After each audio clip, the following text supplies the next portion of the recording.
the most beautiful royal jewels. Imperial Crown was created for King George VI as an exact replica of Queen Victoria's 1838 crown, which had worn out by that time.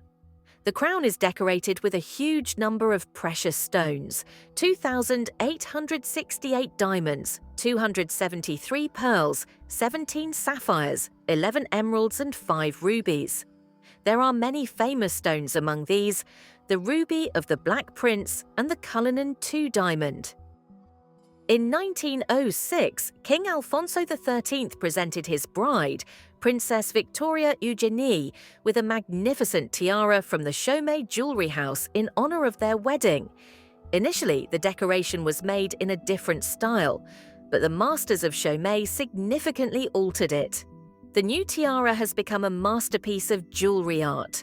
It was made of platinum and decorated with 7 stylized heraldic lilies, intertwined ribbons, and many diamonds. Victoria Eugenia adored her new tiara and often wore it at official events, posing for portraits. However, in 1930 to 1931, the decoration underwent another transformation. This time, the masters of Chaumet replaced the turquoise, which originally decorated the tiara, with diamonds. Some of the remaining turquoise stones were used in other jewelry, including a Cartier bracelet. After the death of Queen Victoria Eugenie in 1969, the tiara passed to her daughter, Infanta Maria Cristina. In the 1960s, the jewelry underwent another modification. Turquoise, which had lost its luster, was replaced with diamonds. But in the 1980s, Maria Cristina decided to sell some of her jewelry.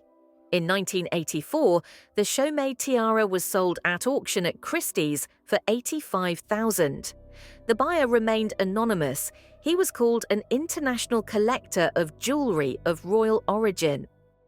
In 1937, fate brought Lady Edwina Mountbatten with a diamond tiara, which became an integral part of her life. This story about a beautiful woman and her magnificent jewel is a true romance. But to understand all her beauty and significance, you need to look into the past of both heroines. Edwina was born in 1901 into a wealthy and influential family. Her father, Baron Wilfrid Ashley, was a member of the British Parliament, and her mother, Maud Cassell, was the only daughter of Sir Ernest Cassell, one of the richest men in Europe. However, the girl's happiness did not last long. When she was only 10 years old, her mother died, and her father soon remarried. Relations with her stepmother did not work out, and Edwina was sent to a boarding school for girls. But even there, difficulties awaited her. Her grandfather, Sir Ernest Cassell, was a Jew born in Prussia, which was hated at that time. The angry grandfather took his granddaughter to himself, and she instantly joined high society, becoming the mistress of his London residence.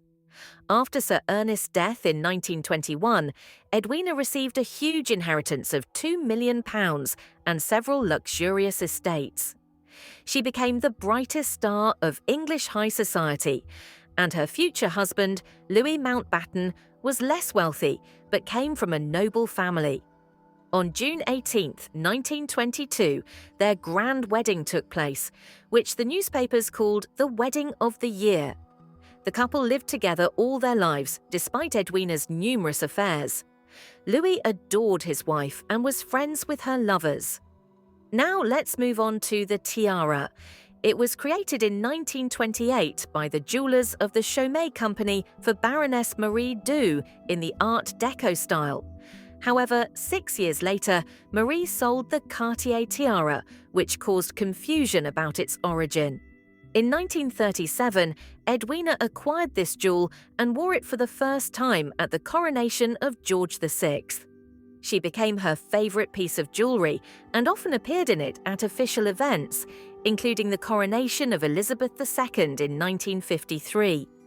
After World War II, Louis became Viceroy of India, and Edwina accompanied him, actively participating in the public life of the country. Her whirlwind romance with Indian Prime Minister Jawaharlal Nehru has been confirmed by witnesses. On February the 21st, 1960, Edwina died in her sleep at the age of 58. The tiara was given to her youngest daughter, Pamela. Interestingly, Pamela wore it to the wedding of Prince Charles and Diana. In 2002, the heiress sold the tiara at Sotheby's, saying they needed the money. In 1914, when the world was gripped by the bloody First World War, Queen Maria of Romania received a unique steel tiara from the Cartier jewellery house. This crown, made of blackened steel and decorated with white diamonds and purple wine rubies, has become a symbol of a new era full of trials and changes. Mary of Edinburgh, the wife of King Ferdinand I, was not only educated and well-read, but also possessed a special greatness that was combined with simplicity and lack of arrogance. Her nobility was genuine, without a trace of pride.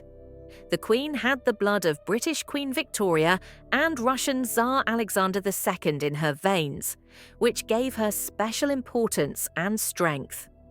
The steel tiara created by Cartier has become not just an ornament for Maria, but a symbol of her determination and dedication to Romania. She understood that in difficult times, the country needs strong leaders capable of facing challenges. The tiara, with its shining stones and intricate design, was a reminder that even in the darkest moments, one can find light and hope. However, Queen Mary's life was full of trials. She lost her young son Mircea, who died of typhus. This tragedy left a deep mark on her soul and forced her to devote herself even more to serving her people. Maria actively participated in the political life of Romania, persuading her husband to join the alliance against Hitler. She studied diplomacy and appeared before heads of state and ambassadors in magnificent royal dresses and majestic tiaras. Her charm, intelligence, and courage helped her gain respect and support. During the war, Queen Mary worked in military hospitals as an ordinary nurse, treating the wounded and comforting soldiers. She wrote the book My Country to help the Red Cross raise funds. In 1919, she personally went to the Paris conference to defend the rights of Romania. Despite the fact that the male rulers did not take her seriously, her perseverance and talent convinced the Allies to listen to her. After the war, Romania was reborn thanks to Maria's efforts. However, there was no place for it in a communist country. In exile, she spent her days in castles, praying and helping people. In 1938, she died of cancer at Pellishaw Castle. Her heart was moved to this castle to become a symbol of the eternal memory and respect of the Romanian people. The steel tiara returned to the Cartier Museum became a reminder of a great woman who went through many trials, but always remained true to her principles and people. Queen Maria has left an indelible mark in the history of Romania, and her name will forever remain in people's memory as a symbol of strength, wisdom, and devotion. At a recent banquet, Queen Maxima attracted attention with her elegant outfit and exquisite jewellery.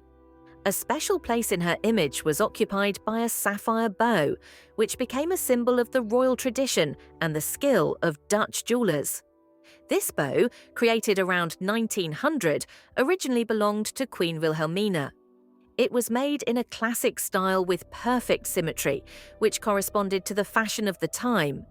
In the center of the bow is a large rectangular Ceylon sapphire surrounded by diamonds. These precious stones once belonged to Queen Anna Pavlovna and then passed to Prince Hendrik, the brother of King Willem III. The bow design, inspired by Art Nouveau fashion, was cutting edge for its time. The first images of this jewellery appeared in 1901, when Queen Wilhelmina was already wearing its full version. The last public appearance of this luxury accessory took place in 1981 during the reign of Queen Beatrix. Then a sapphire and diamond pendant was added to the bow, which made it even more exquisite. The Royal House of the Netherlands is famous for its huge collection of sapphire and diamond jewellery, many of which have unique historical value. In February 2014, Queen Maxima again showed off this magnificent bow at the thank you party for Queen Beatrix, but without the pendant. Her image attracted special attention during a state visit to Kenya in 2025. This time, Maxima chose the full version of the corsage jewellery with a sapphire bow, complementing it with a Queen Emma sapphire bracelet and a necklace transformer tiara. This ensemble became a vivid manifestation of her style and respect for the traditions of the royal family. Queen Elizabeth II was a mother-in-law known for her restraint and wisdom. She tried to accept her son's choices, even if it contradicted the opinions of others. So it was with Sarah Ferguson, Prince Andrew's wife. Sarah, with her red hair, love of horses and lively personality, quickly won the Queen's favour.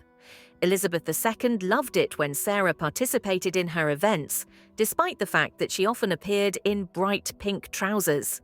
However, Andrew and Sarah's marriage lasted only 10 years and ended in a divorce full of scandals and quarrels. But the former spouses managed to maintain a warm relationship for the sake of their daughters, Princesses Beatrice and Eugenie. One of the brightest pages in Sarah's life was her wedding. As she walked down the aisle at Westminster Abbey, her diamond tiara was hidden under a wreath of gardenias. The tiara was a gift from Queen Elizabeth II and the Duke of Edinburgh and was part of the demi-parure set from the Garrard Jewelry House. It included a necklace, a bracelet, and earrings completely encrusted with diamonds in a platinum setting. On top of the tiara was a large diamond weighing about 5 carats. Sarah has used this tiara in various events. She wore it to a banquet at the Claridge's Hotel in 1987 and during the royal tour of Australia and Canada. During her second visit to Canada in 1989, Sarah paired the tiara with other wedding decorations. After the divorce, tiara disappeared from view for more than 2 decades. There were rumours about its sale, but it turned out that this was not the case. In June 2023, the tiara shone again when Princess Beatrice wore it to the wedding banquet in honour of Crown Prince Al Hussein and Princess Rajwa of Jordan in Amman. This moment became a symbol that Sarah's royal story continues, albeit in a new chapter. Engagement bracelet of Queen Louise of Sweden. On January 7th, Queen Mary of Denmark wore a unique 175-year-old engagement bracelet, which has become a real family heirloom for the Danish royal family, to a New Year's reception at Christiansborg Palace. This jewellery, presented to her by Queen Louise of Sweden and Norway, attracted the attention of everyone present. The bracelet, made of gold with flat round links intertwined in the shape of waves, was presented in February 1850 by Charles V to his bride, Princess Louise of the Netherlands. The bracelet was accompanied by an oval pendant with a large diamond and 2 smaller stones surrounded by 3 diamond rings. This pendant can also be worn as a brooch. After Queen Louise's death in 1872, the bracelet passed to her only daughter, Queen Lovisa of Denmark. In 1910, Lovisa donated the jewels to the Property Management Fund of the Danish royal family. Recently, the bracelet attracted attention again at the New Year's reception at Christiansborg Palace. Queen Mary chose it for her luxurious outfit, adding antique diamond earrings belonging to Crown Princess Caroline and one of Queen Josephine's diamond brooches. Anne of Orange's earrings also became the property of the Danish royal family through Louise and Lovisa. In addition, Queen Mary's outfit included a medallion with a portrait of King Frederick VIII and a star of the Order of the Elephant. The medallion, created for Empress Amelia of Leuchtenberg of Brazil, passed to her sister, Queen Josephine, and then to her granddaughter, Lovisa. Since then, portraits of reigning monarchs have been placed in the medallion. Queen Mary also wore the Cross of the Grand Commander of the Order of the Dannebrog, the highest award given exclusively to members of the royal family. This cross was previously worn by Prince Henrik. Louise's engagement bracelet is not only a masterpiece of jewellery, but also an important part of the history of the royal family. We hope that his radiance will delight us for many more years. In 1946, Prince Philip proposed to Queen Elizabeth II. King George VI, her father, gave his blessing. As a sign of love and devotion, the prince presented her with an engagement ring with a 3-carat stone in the centre and 10 diamonds in a platinum setting. The stones were taken from a tiara belonging to Philip's mother, which gave the ring a special value and significance. In 1947, the couple showed it to the public for the first time, and the ring became a symbol of their union. After the death of Queen Elizabeth II in 2022, many began to wonder to whom she might have bequeathed this ring. It does not belong to the crown jewels, so its fate remains unclear. The crown jewels belong to the nation and pass to the new monarch, but Elizabeth's wedding ring could become part of her private collection. The Queen's private collection includes gifts she received during her reign. Its size and content remain a mystery to the public. Royal expert Kate Nicholl explained that the division of this collection could take place according to a certain hierarchy. Camilla, Kate Middleton, and Meghan Markle could be the first on the list of heirs. Sophie, Countess of Wessex, could also be included. However, the wedding ring, which the Queen wore all the time, has a special significance. She was buried with it on her arm. Most likely, it was left to someone close to her, perhaps her daughter Anna. Anna already has 2 engagement rings from her husbands, Mark Phillips and Timothy Lawrence. She may not want to give the ring to her children, Zara Tindall and Peter Phillips, given their family circumstances. If the ring was not left to Anna, it was probably returned to a safe place under Buckingham Palace. According to E! News, this storage facility is located at a depth of 40 feet. The question of whether it will remain there forever or will be handed over to the future royal remains open. Princess Charlotte, Prince George, or Prince Louis can become its new owners. The French jewellery house Maharaja, founded back in 1613, had a long and eventful history. His clients included not only royalty, such as Queen Marie Antoinette, but also writers, composers, bankers, industrialists, members of the aristocracy, and even fashion icons. Maharaja's exquisite jewellery became symbols of its time, embodying sophistication and elegance.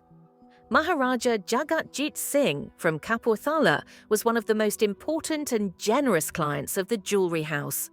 On the eve of the royal wedding of King Alfonso XIII, he decided to update his wardrobe and turn to Maharaja. On December 7, 1905, the Maharaja chose an egret with enamel and diamonds made in the form of a peacock. This choice was not accidental. The peacock, a symbol of luxury and elegance, was especially revered in India, and Maharaja often referred to this image in his works. Maharaja's egret was a unique combination of Indian influence and Western craftsmanship. It was decorated with 1,742 rose-cut diamonds, which were popular in India. This cut gave the stones a soft light, preserving their natural beauty. The egret could be worn as an ornament for a turban, hairstyle, brooch on the shoulder, or bodice. The removable peacock tail joint made it particularly exquisite and versatile.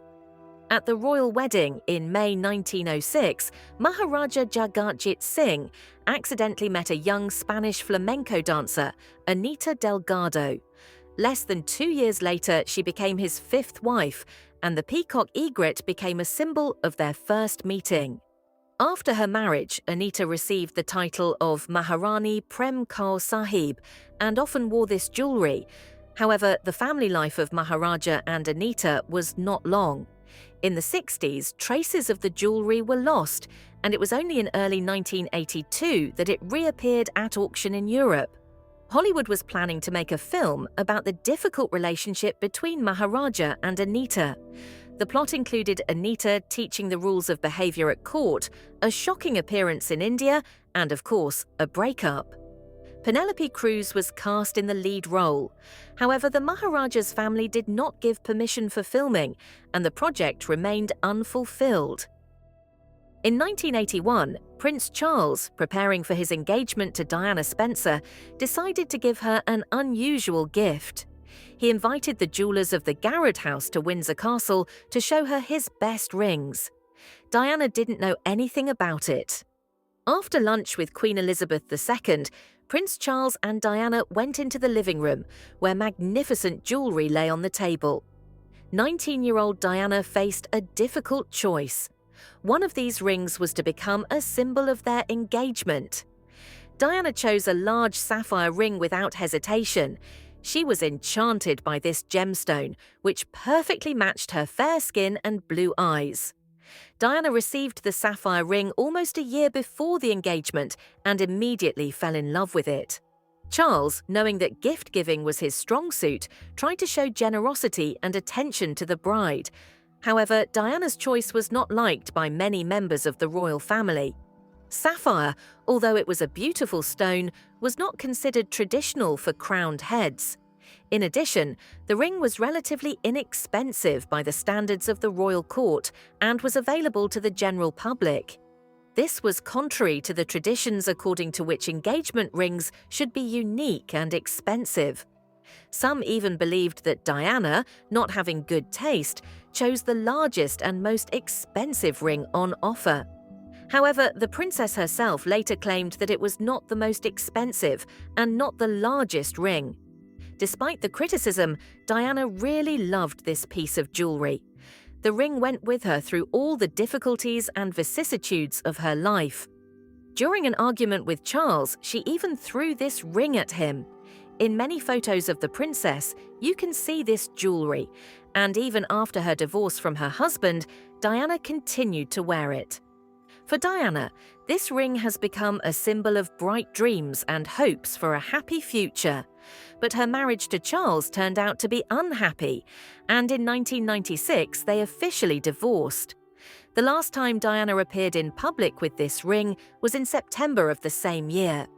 According to the terms of the agreement, the ring and other jewellery were returned to the royal family.